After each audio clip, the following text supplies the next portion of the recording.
Welcome to this gentle journey through time, where we'll explore the magnificent world of Louis XIV and the golden splendor of Versailles.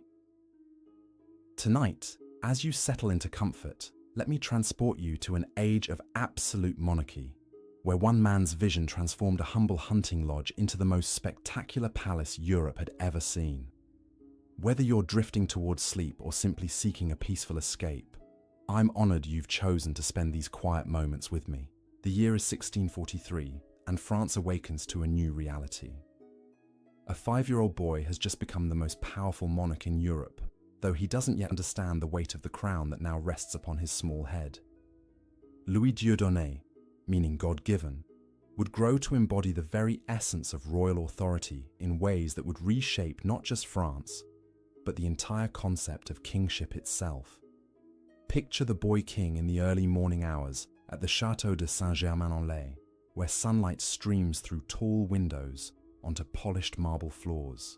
His day begins not with the simple routines of childhood, but with an elaborate ceremony that will define his existence for the next 72 years. The lever, as it came to be known, transforms the most basic human act of waking into a sacred ritual of state. As young Louis stirs beneath silk coverlets embroidered with golden fleur-de-lis, courtiers have already gathered in the antechamber. These are not mere servants, but the highest nobles of France, men who trace their lineages back centuries, yet who consider it the greatest honor to witness their king's emergence from sleep. The doors open with ceremonial precision, and the day's performance begins. The first valet de chambre approaches with reverent steps, carrying a basin of warm water scented with orange blossom. Behind him follows the Grand Master of the Wardrobe, bearing garments that cost more than most people will earn in their lifetimes. Every movement is choreographed, every gesture holds meaning, every participant understands their role in this daily theatre of absolute power. Louis extends his pale young hand, and the ritual of washing begins. The water is neither too hot nor too cold, tested by 3 separate officials before it touches royal skin. A towel of the finest linen, woven by craftsmen in Flanders, gently pats his fingers dry. This is not mere cleanliness, but purification, a daily renewal of the sacred nature of kingship itself. The dressing ceremony that follows would make a ballet master weep with its precision. Each article of clothing is presented according to strict hierarchy. The shirt of silk so fine it seems woven from moonbeams is offered first by the highest-ranking nobleman present. If a duke is in attendance, he takes precedence over a count, who outranks a baron, in an endless cascade of social distinction that governs every moment of court life. Young Louis raises his arms, and the shirt settles around his small frame like a cloud. The breeches follow, made of velvet so soft it seems to absorb light rather than reflect it. Stockings of silk are pulled up thin legs that will one day carry him through countless ceremonies, diplomatic receptions, and military campaigns. Each garment is a masterpiece of craftsmanship, created by artisans who dedicate their entire lives to perfecting their trade. The shoes arrive on a silver tray, their buckles set with diamonds that catch the morning light and scatter rainbows across the chamber walls. These are not mere footwear, but instruments of majesty, designed to add height and presence to a king who must command respect through appearance as much as authority. The heels, already becoming a signature of French fashion, lift Louis above the common height of men, making him literally stand above his subjects. As the dressing concludes, breakfast is announced with the same formality that might herald a declaration of war. The royal table, set with porcelain from China and silver from the mines of Peru, awaits in an adjacent chamber. But even this simple meal becomes an exercise in court politics, as nobles vie for the privilege of serving each dish, of pouring each cup, of anticipating the king's every need. The chocolate, imported at enormous expense from Spanish colonies in the Americas, steams in a cup of such delicate beauty that it seems too precious to use. Louis sips carefully, his tutors having taught him that every public act, no matter how mundane, reflects upon the dignity of the crown. The bread, baked before dawn by the royal bakers, crumbles perfectly between small teeth, while preserves made from fruits grown in the palace gardens add sweetness to the morning ritual. Throughout breakfast, ministers and courtiers present the day's business with careful deference. Letters from provincial governors describe conditions in distant parts of the realm. Reports from ambassadors detail the movements of foreign armies and the intrigues of rival courts. Even as a child, Louis absorbs these lessons in statecraft, learning that a king must be informed about everything that occurs within his domain and beyond its borders. The education of a future absolute monarch requires more than lessons in Latin and mathematics, though young Louis excels in both. His tutors, the finest scholars that gold can secure, understand that they are shaping not just a student, but the future of France itself. History lessons become studies in royal prerogative, as Louis learns how his ancestors expanded French territory and consolidated royal power. Geography transforms into strategic planning. As maps reveal the strengths and vulnerabilities of the realm, he will one day govern without question or constraint. Language instruction takes on special significance, for Louis must communicate with diplomats and nobles from across Europe. He masters not only French, but develops fluency in Italian and Spanish, while gaining sufficient knowledge of German and English to understand his rivals and allies. Each language opens new avenues of influence, new ways to project French power across the continent. But perhaps most important are the lessons in deportment and ceremony, for Louis learns that kingship is as much performance as governance. He practices walking with the measured pace that befits royalty, neither hurried nor sluggish, but deliberate and confident. His tutors teach him to hold his head at precisely the correct angle, to gesture with appropriate dignity, to speak with the clear voice that commands attention without seeming to demand it. Dancing masters arrive each afternoon to instruct the young king in the elaborate court dances that will become such a crucial part of Versailles culture. These are not mere entertainments, but political tools, ways of organizing court society and displaying royal magnificence. As Louis learns the intricate steps of the pavane and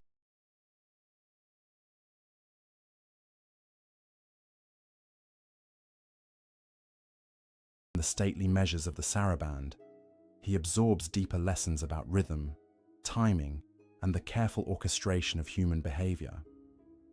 The minuet, which will become his particular favorite, teaches patience and precision. Each movement must flow naturally into the next. Each gesture must serve the greater pattern. Each partner must know their role and perform it flawlessly. These same principles will guide his approach to kingship, where every policy decision, every court appointment, every diplomatic initiative must serve the grand design of absolute monarchy. Music lessons complement the dancing, for Louis shows remarkable aptitude for both composition and performance. The lute, with its delicate strings and complex harmonies, becomes his preferred instrument. As his small fingers learn to pluck melodies from the wire strings, he discovers that music, like monarchy, requires both technical skill and artistic inspiration. The mathematical precision of musical intervals mirrors the careful balance of political forces, while the emotional power of harmony reflects the unity he must create among his diverse subjects. Afternoons often bring outdoor activities, for even a future absolute monarch needs physical exercise and fresh air. The gardens at Saint-Germain, though modest compared to what he will later create at Versailles, provide space for riding lessons that are as much about projecting royal authority as developing equestrian skills.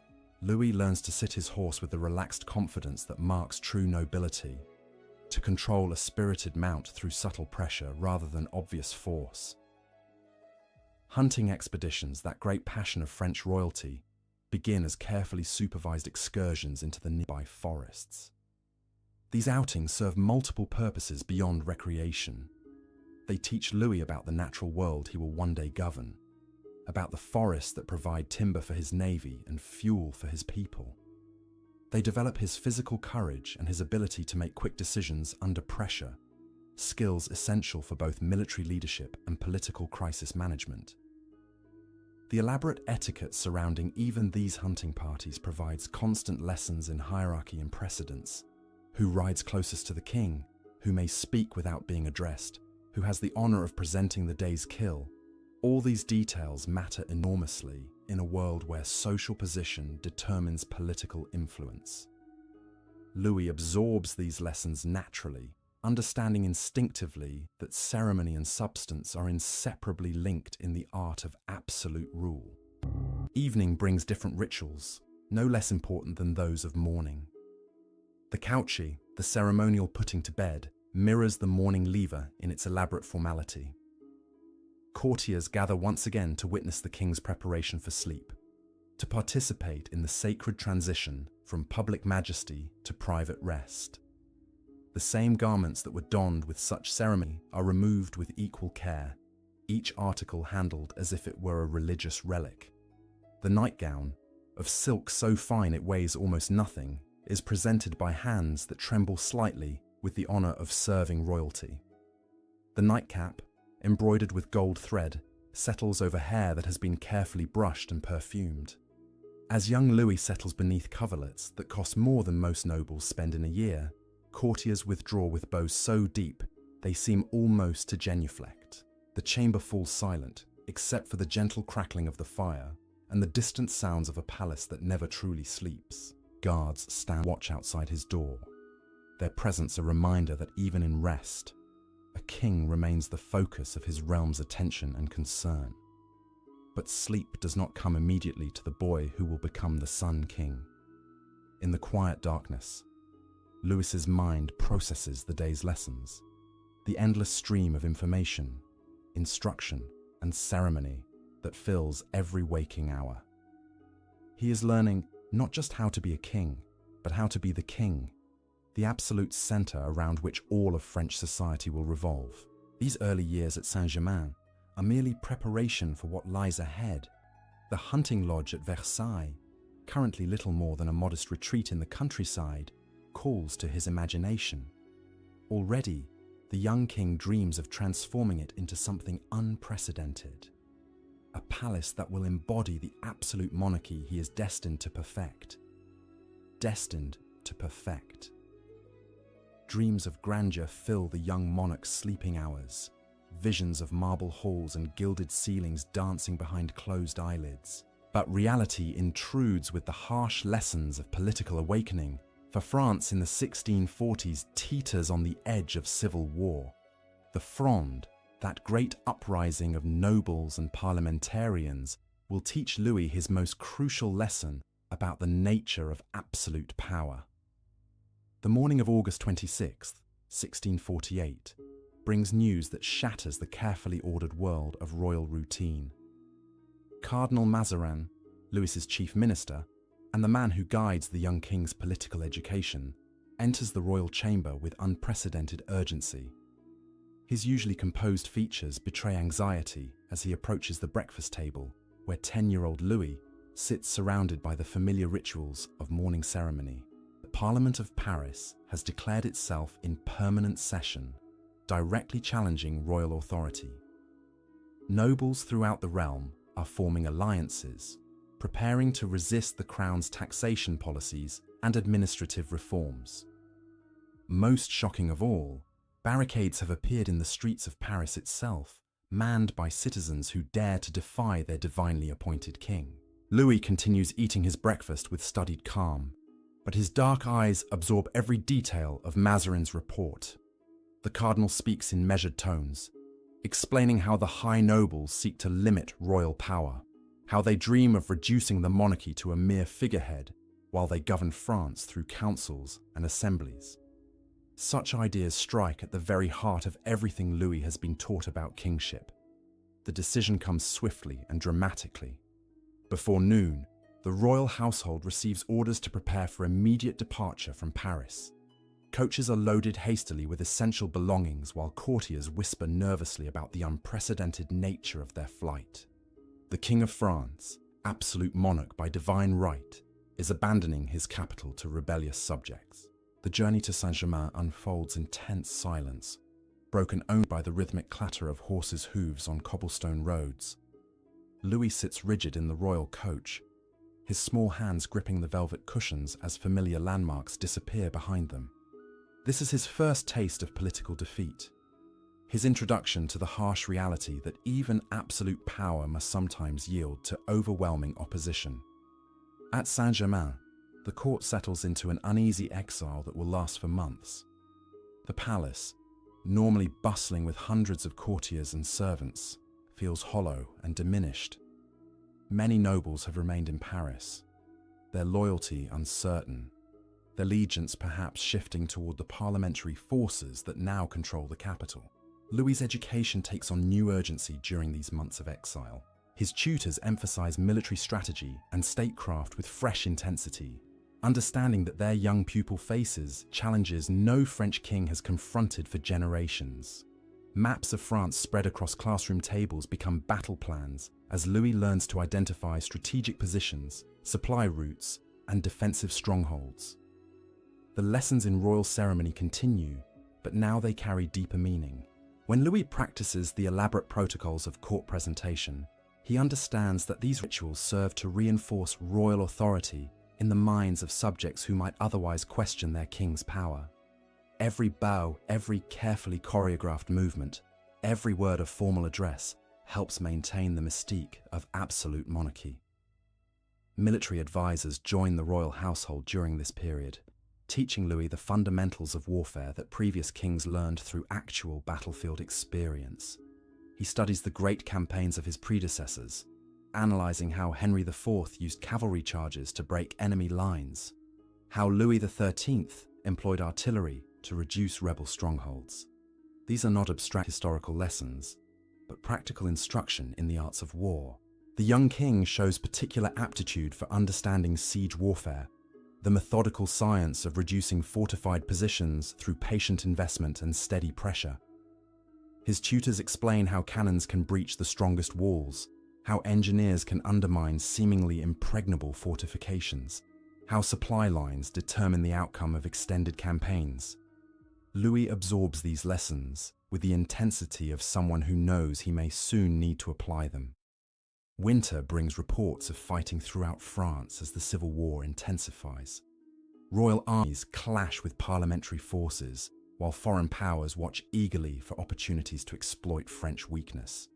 Spain, France's ancient enemy, provides aid to the rebels, hoping to weaken French power permanently.